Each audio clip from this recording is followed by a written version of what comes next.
Hello, and welcome to 5 Minute Math. Today we are looking at the TEKS tool, Algebraic Reasoning.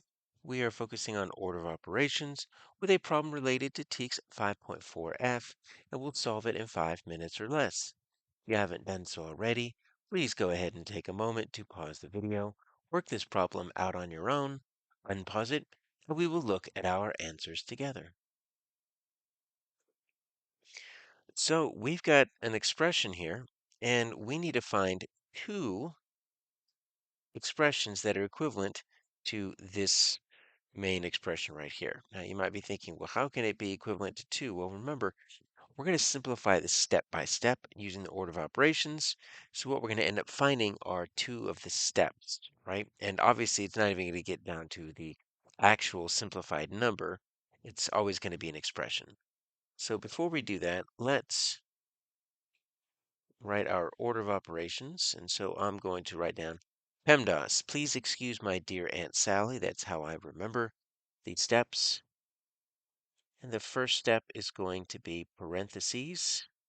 I've seen some people write GEMDAS for grouping instead of parentheses, and that's fine because really it's more than just parentheses, right?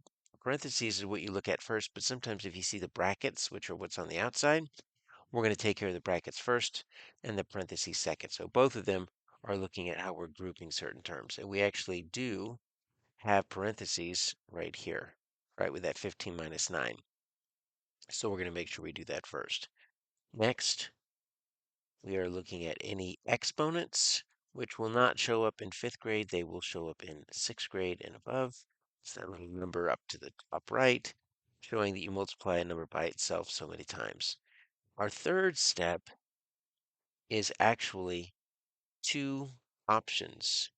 Multiply and divide are inverse operations. That means they are opposite of each other and they're on the same level. So you can multiply before you divide, or you can actually divide before you multiply if you see it first left to right.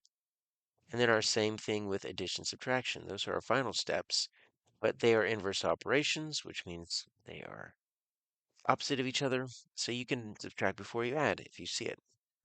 And so we're going to do this step by step, and I have a feeling that each of these steps is going to give us one of our possible expressions. So we'll check our possible answers before we complete each step.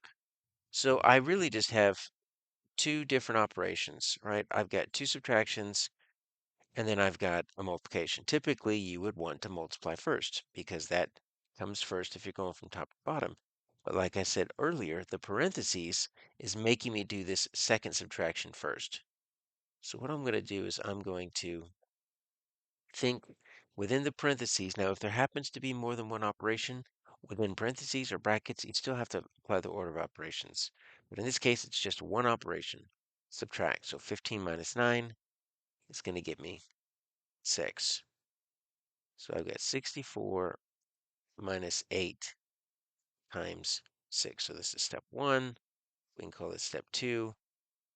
And let's just pause here, okay? Because we notice that we've got one answer here, option 1. 64 minus 8 times 6. Now, our next step is going to get us our next answer.